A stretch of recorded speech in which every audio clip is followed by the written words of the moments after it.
पहले के वीडियो में हम आपको अटॉर्नी जनरल और अनुच्छेद 79, 80, 81 तक बता दिए थे, यानी संसद, राज्यसभा, लोकसभा बता दिए थे। अब आगे 82 के बारे में बताते हैं। अनुच्छेद 82, 82 में क्या कहा गया है? तो देखिए, लोकसभा में आपको बताइए वर्तमान में 545 लोग हैं और राज्यसभा में 245 लोग हैं। ये लोग का चुनाव कैसे होता है, मतलब कि कितने सांसद होने चाहिए, इसकी चर्चा अनुच्छेद 82 में कहा गया है। कहा गया है कि 10 लाख की आबादी पर एक प्रतिनिधि करने वाला चाहिए, यानी एक सांसद 10 लाख की जनसंख्या के ऊपर वह व्यक्ति होता है। इसीलिए सांसदों की वैल्यू बहुत ज्यादा होती है। एक सांसद की वैल्यू 10 लाख जनता के बराबर होती है। इसलिए सांसद एमपी वगैरह कहीं बढ़ जाता है तो पुलिस उलिस सब बढ़ जाती है उसकी। तो ये 10 लाख की आबादी पर एक सांसद का निर्वाचन प्रावधान किया गया है। लेकिन आपके मन में एक सवाल आएगा, ये 10 लाख की जनसंख्या जो होती है ये किस वर्ष की जनसंख्या पर आधारित होनी चाहिए? जैसे मान लिया कि कोई शहर होगा जिसकी जनसंख्या 9.5 लाख थी, तो वहां तो कोई सांसद देने का प्रावधान नहीं होगा, क्योंकि 10 लाख की आबादी पर एक सांसद का चुनाव करना है। तो 9.5 लाख अगर उस शहर की आबादी 2011 में होगी, तो बताइए 2021 जो आएगा, क्या उसकी जनसंख्या 9.5 लाख ही होगी? उसकी तो बढ़ जाएगी। भारत वाले जनसंख्या बढ़ाने में तो सबसे आगे रहते हैं सब। तो ये 9.5 लाख से तो वो कंफर्म है कि 10 लाख पार हो जाएगी, तो फिर वहां भी एक सीटें बढ़ेंगी। लेकिन आप देखेंगे तो ये सीटें नहीं बढ़ रही हैं। तो समझिए क्या बात है कि हर 10 वर्ष पर जनगणना करिएगा, उसके बाद सीटों को बढ़ाइएगा घटाइएगा, तो एक इसमें खर्च आएगा। दूसरा, सीटों की संख्या बढ़ा देंगे तो संसद भवन छोटा पड़ जाएगा। तो ये सबको देखते हुए, कुछ दुविधाओं को देखते हुए संविधान में एक संशोधन किया गया, जो 84वां संशोधन था। यह 84वां संशोधन 2002 में किया गया और कहा गया कि जो लोकसभा और राज्यसभा की सीटें हैं, ये 1971 की जो जनगणना है उसी पर आधारित रहने दीजिए, अभी मत बढ़ाइए। इसको बढ़ाइएगा 2026 के बाद, अर्थात लोकसभा और राज्यसभा इस सब की सीटें कब तक नहीं बढ़ेंगी? तो 2026 तक नहीं बढ़ाई जाएंगी। 2026 के बाद जब ये बढ़ाई जाएंगी तो ये 2001 की जनगणना पर आधारित हो जाएंगी। अब आप कहिएगा 2026 के बाद बढ़ाएंगी तो 2021 पे न होना चाहिए, तो नहीं, चूंकि यह संशोधन 2002 में हुआ था और इस संशोधन के जस्ट पहले 2001 की जनगणना आधारित थी, इसलिए कहा गया कि सीटों में परिवर्तन 2026 तक नहीं किया जाएगा, और जब किया जाएगा तो उसके बाद यह 2001 पर आधारित हो जाएगी। 10 लाख की आबादी पर एक सांसद का प्रावधान है। वर्तमान परिसीमन आधारित है किस पर? 1971 की जनगणना पर। हालांकि अनुच्छेद 82 क्या कहता है कि प्रत्येक जनगणना यानी हर 10-10 साल पर आपको क्या करना है? सीटों में समायोजन यानी कम उलटफेर करते रहना है। तो आप अनुच्छेद 82 समझ गए। अब अनुच्छेद 83 समझिए, 83। सदनों की अवधि हम आपको बताएं, संसद के कितने सदन होते हैं? 2, राज्यसभा और लोकसभा, ये 2 सदन होते हैं। इनकी अवधि क्या होती है? तो लोकसभा की अवधि 5 साल होती है, पूरे लोकसभा की भी अवधि 5 साल होती है, उसमें बैठने वाले की भी अवधि 5 साल होती है। लेकिन अगर वही कर देगा राज्यसभा की अवधि, तो राज्यसभा एक अस्थायी सदन है, इसकी अवधि नहीं होती है, जब जाइएगा इसमें कोई ना कोई आपको मिलेगा। लेकिन राज्यसभा एक अस्थायी सदस्य है, इसके सदन है, इसके सदस्यों की अवधि कहेगा तो 6 वर्ष। इस क्वेश्चन पे ध्यान से देखिएगा, कई बार क्वेश्चन पूछता है राज्यसभा की अवधि कितनी होती है, लड़का मार देता है 6 वर्ष। ये राज्यसभा की अवधि नहीं है, ये राज्यसभा के सदस्यों की अवधि है। ऐसा राज्यसभा क्या है? अस्थायी सदन। देखिए, अब अनुच्छेद देख लेते हैं 84। अनुच्छेद 84 में क्या कहा गया? सदस्यों की अर्हता। अर्हता का मतलब होता है एलिजिबिलिटी। क्या क्या अर्हता, एलिजिबिलिटी होनी चाहिए संसद सदस्यों के लिए? यानी संसद में तो लोकसभा वाला भी होगा, राज्यसभा वाला होगा, तो संसद के सदस्यों की अर्हता यानी क्वालिफिकेशन, एलिजिबिलिटी चेक करते हैं। तो सबसे पहली अर्हता है कि यह भारत का नागरिक होना चाहिए। भारत का क्या होना चाहिए? नागरिक होना चाहिए। इसका मतदाता सूची में नाम होना चाहिए, 18 साल के बाद उस सूची में नाम जाता है। तो भारत का क्या होना चाहिए? नागरिक होना चाहिए। पागल या दिवालिया नहीं होना चाहिए। देखिए, पागल तो आप समझते हैं, पागल क्या होता है। अब दिवालिया क्या होता है? दिवालिया किसे कहते हैं? दिवालिया वह व्यक्ति होता है जिसकी जितनी औकात है ना, उससे ज्यादा वो कर्जा ले लिया है, यानी अब उसके पास कर्जा चुकाने का पैसा नहीं है, तो भाग जाएगा। जैसे अभी देखिए, मेहुल चौकसी, नीरव मोदी, विजय माल्या, ये लोग दिवालिया हो गए, भाग गए। अगर ऐसे दिवालिया लोगों को आप सांसद का सदस्य बना दीजिएगा ना, तो पहले तो सोचेगा जहां मिले लूट के पहले अपना कर्जा भर लो। तो इन दिवालिया लोगों को संविधान में जगह नहीं दिया गया है कि भैया आप पहले कर्जा चुका के आइए तब संवैधानिक पद पे आइएगा। दूसरा होता है लाभ के पद पर नहीं हो। देखिए लाभ का पद सिंपल भाषा में समझिए, सरकारी नौकरी को लाभ का पद कहा जाता है। अगर आप प्राइवेट नौकरी कर रहे हैं आप लाभ के पद पे नहीं है। आपको पता है मुकेश अंबानी भारत का सबसे रईस आदमी लाभ के पद पर नहीं है, क्योंकि देखिए कमाना ये लाभ का पद नहीं है, सरकारी जगह पर बैठ के कमाना वो लाभ का पद होता है। तो आप लाभ के पद पर केवल और केवल ध्यान से रखिएगा कि सरकारी नौकरी ही लाभ का पद कहलाता है। जैसे मान लीजिए कोई राज्यपाल है, कोई मंत्री है, कोई विधायक है, कोई मुख्यमंत्री है, कोई प्रधानमंत्री, ये लोग लाभ के पद थोड़ी है, ये लोग तो जनता के सेवक हैं। आप तो जानते हैं कितने अच्छे सेवक हैं। खैर छोड़िए, सरकारी नौकरी नहीं रहना चाहिए, अगर वो उठता है तो उसे पहले त्यागपत्र देना पड़ेगा। चलिए आगे समझते हैं। लोकसभा के लिए अगर उठना चाह रहा है तो उसके लिए आयु कम से कम 25 होनी चाहिए, और राज्यसभा में जाना चाहता है तो आयु कम से कम कितनी होनी चाहिए, 30 वर्ष होनी चाहिए। अब यहाँ एक क्वेश्चन बढ़ जाता है कि प्रधानमंत्री की आयु कितनी होनी चाहिए। तो देखिए प्रधानमंत्री राज्यसभा से भी जा सकता है, जैसे हमारे पहले प्रधानमंत्री मनमोहन सिंह थे, तो अगर राज्यसभा से जा रहा है तो 30 वर्ष होना चाहिए। प्रधानमंत्री लोकसभा से भी जा सकते हैं, जैसे अभी वर्तमान प्रधानमंत्री नरेंद्र मोदी जी, तो ये लोकसभा से आए हैं और मनमोहन सिंह राज्यसभा से आए थे। लेकिन आपसे कहेगा कि कम से कम कितनी आयु होनी चाहिए, तो कम से कम में कम वाला चुनिए, लोकसभा वाला। 25 साल में आप प्रधानमंत्री बन सकते हैं। तो ये समझ गए, आपका अनुच्छेद 84 समझ में आ गया। अब अनुच्छेद 85 समझते हैं। अनुच्छेद 85 में किस चीज की चर्चा है, तो संसद के सत्र, सत्रावसान तथा विघटन। अब ये सत्र, सत्रावसान और विघटन क्या होता है, इससे पहले आप ये समझिए कि सत्र, सत्रावसान तथा विघटन ये सब राष्ट्रपति के द्वारा होता है। बस इतना ध्यान रखिए कि राष्ट्रपति द्वारा एक एक करके समझते हैं। संसद का सत्र क्या होता है, तो देखिए संसद में 2 सदन होते हैं, लोकसभा और राज्यसभा। लोकसभा में 545, राज्यसभा में 245। ये सारे लोग अपने अपने क्षेत्र में होते हैं। इनकी जो बैठक बुलाई जाती है दिल्ली में संसद भवन के अंदर, उस बैठक को ही हम सत्र कहते हैं। तो सांसदों के बैठक को हम संसद का सत्र कहते हैं। तो सत्र क्या हो गया बाबू, ये एक बैठक हो गया। सेशन क्या होता है, एक बैठक होता है, इन लोग का बैठक होता है। अब बात करते हैं इस बैठक को बुलाएगा क्या। ये लोग दिल्ली में तो थोड़ी ना रहते हैं, ऐसा थोड़ी है कि सारे के सारे सांसद दिल्ली में ही रहते हैं लोग। भाई वो दिल्ली में रहेंगे तो उनके क्षेत्र में काम कौन करेगा, उन लोग को तो वहां की जनता ने चुन के भेजा है, तो अपनी जनता के पास रहिए वहां पर। तो जब ये लोग अपने अपने क्षेत्र में रहते हैं, कोई बनारस का सांसद वहां रहेगा, भागलपुर वाला वहां रहेगा, बेंगलोर वाला अपने क्षेत्र में रहेगा, पटना वाला अपने क्षेत्र में, लखनऊ वाला अपने क्षेत्र में, सब अलग अलग क्षेत्र में रहते हैं। इनको बुलाने की क्रिया राष्ट्रपति करते हैं कि भैया आप लोग आइए संसद की बैठक में। एक्चुअली संसद के साल में 3 बार बैठक बुलाए जाते हैं। 2 बैठकों के बीच में 6 महीने से ज्यादा का गैप नहीं रहना चाहिए, हम अभी समझाएंगे आपको। तो राष्ट्रपति इन बैठक के लिए बुलाते हैं, साल में 3 बार बुलाते हैं। तो राष्ट्रपति जब इन्हें बुलाते हैं बाय लेटर लिख के कि आप लोग आइए, तो इस बुलाने की क्रिया को हम कहते हैं आहूत करना।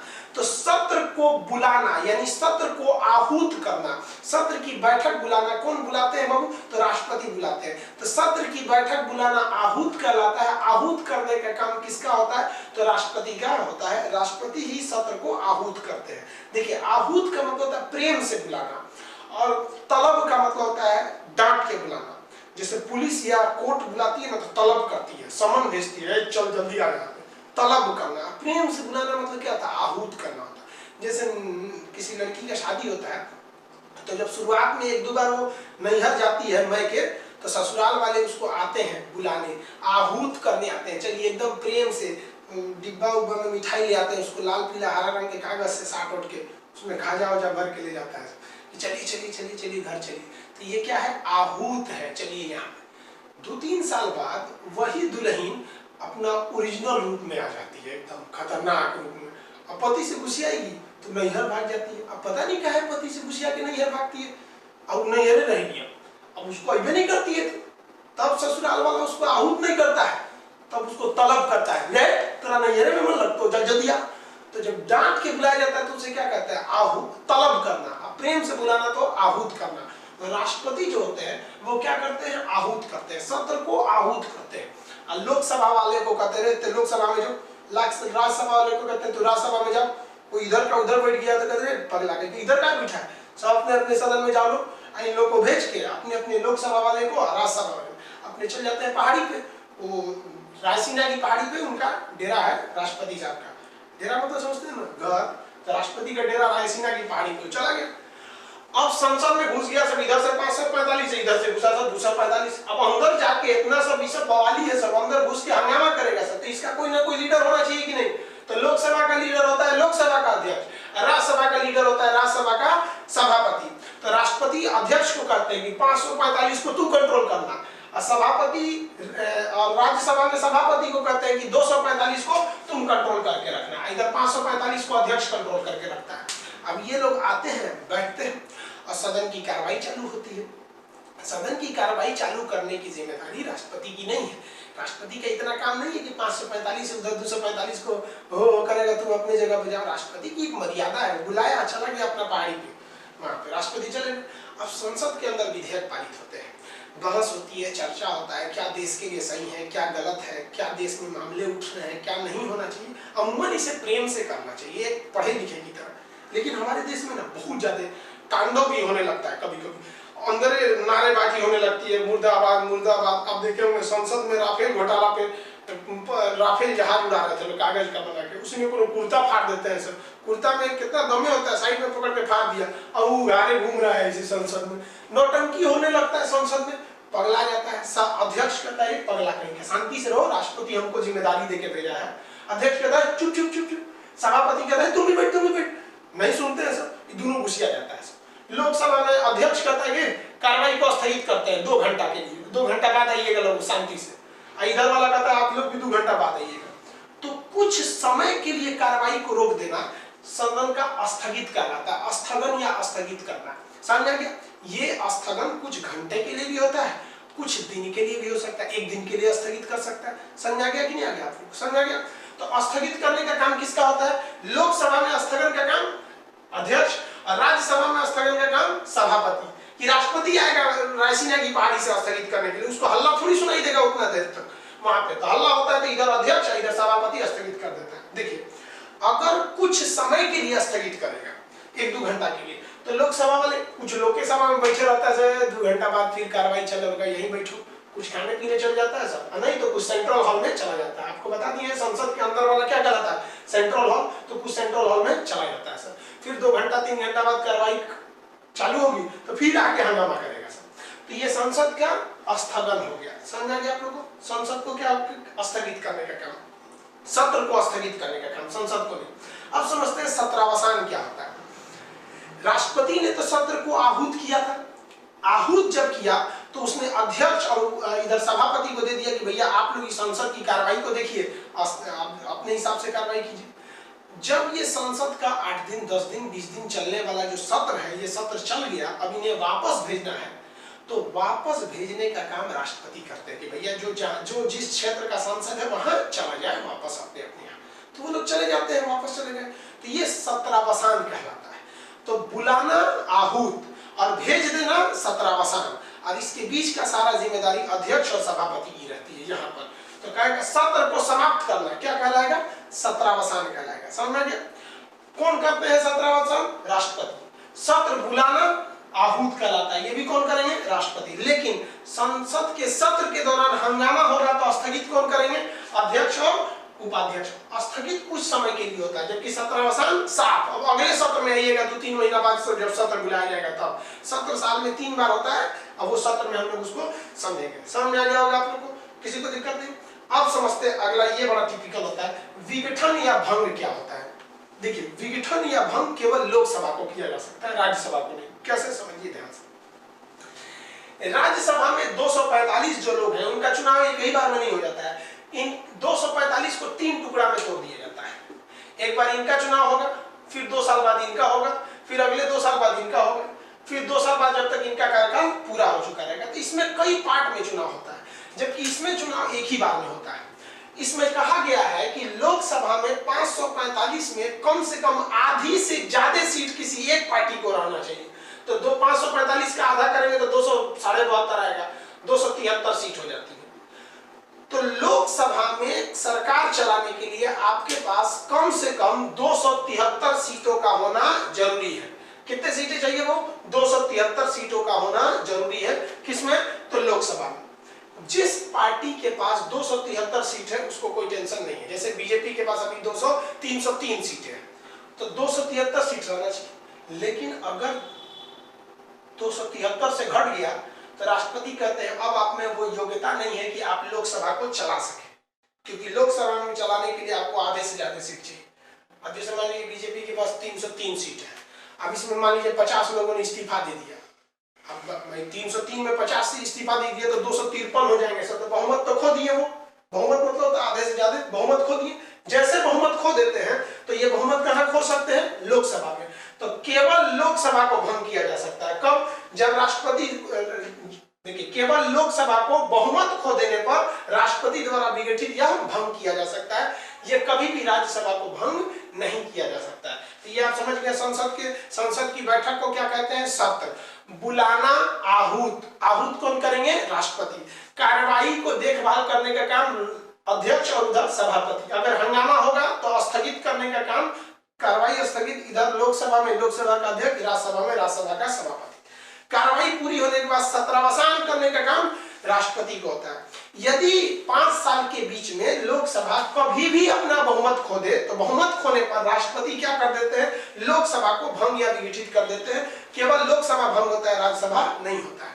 अब बात करते हैं संसद के सत्र के। संसद के कितने सत्र होते हैं? 3। बजट सत्र, मानसून सत्र, शीतकालीन सत्र। इन सत्र को देखते हैं। चलिए जब तक इसका एक स्क्रीनशॉट लीजिए। संसद के सत्र के बारे में हम लोग देखते हैं। संसद के वर्ष में 3 बार सत्र होते हैं। 3 सत्र होते हैं संसद के, बजट सत्र, मानसून सत्र, शीतकालीन सत्र। इन किन्हीं 2 सत्रों के बीच में अधिकतम 6 महीने का गैप हो सकता है, यानी वर्ष में कम से कम तो 2 सत्र बुलाना अनिवार्य है। हालांकि देखेंगे रियल में सत्रों के बीच में 6 महीने का गैप नहीं होता है, लेकिन कितना कोई भी मुसीबत आ जाए आपको 2 सत्र के बीच अधिकतम कितना अंतराल रख सकते हैं आप? 6 महीने। इससे ज्यादा अंतराल नहीं रख सकते। एक साल में 3 सत्र होते हैं, किन्हीं 2 सत्रों के बीच 6 महीने का अंतराल हो सकता है। सबसे पहला सत्र देखते हैं बजट सत्र।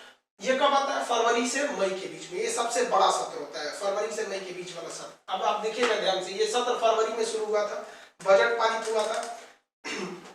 बजट पारित करने के बाद होली वगैरह का समय आया, होली मिलन समारोह हुआ, उसके बाद से कोरोना घुस गया। अभी ये सत्र को कोरोना मार दिया, बहुत ज्यादा काम नहीं हो पाया। अभी देखिए ये सत्र कहां तक जा रहा है। अभी कोरोना भगवान करे जल्दी से सही हो जाए, अभी जुलाई ये मानसून सत्र तक सब कुछ सही हो जाए, लेकिन कोरोना ने पूरी दुनिया को रोक के रखा। अब ये 2020 का मानसून सत्र जुलाई में आएगा, तब 2020 तो अभी आया नहीं, तो चलते तो 19 वाला देख लेते हैं। याद करिए 2019 का मानसून सत्र यही जुलाई अगस्त का महीना था जब संसद में बैठ के मानसून सत्र में धारा 370 खत्म कर दी गई थी। मानसून सत्र में किया गया था। मानसून सत्र एक छोटा होता है, एक्चुअली ये जुलाई में शुरू होता है, अगस्त में खत्म हो जाता है। सबसे छोटा सत्र होता है शीतकालीन सत्र। एक्चुअली आपका ये भी जुलाई अगस्त, ये नवंबर दिसंबर, दोनों में तो एक ही महीने का है, तो ये सबसे छोटा कैसे हो गया? एक्चुअली ये नवंबर के लास्ट में शुरू होता है और दिसंबर के फर्स्ट वीक में खत्म हो जाता है, कभी कभी तो दिसंबर में ही शुरू होता है। तो ये शीतकालीन सत्र, अगर आप 2019 का ध्यान से देखिएगा तो ये यही शीतकालीन सत्र है जिसमें CAA यानी सिटीजनशिप अमेंडमेंट एक्ट जो था वो लाया गया था इसमें शीतकालीन सत्र में। तो शीतकालीन सत्र में CAA आया था, मानसून सत्र में आपका आया 370 हटा था, और बजट सत्र तो अभी चल ही रहा था कि इसके बीच कोरोना हो गया। तो संसद के कुल साल में कितने सत्र होते हैं? 3।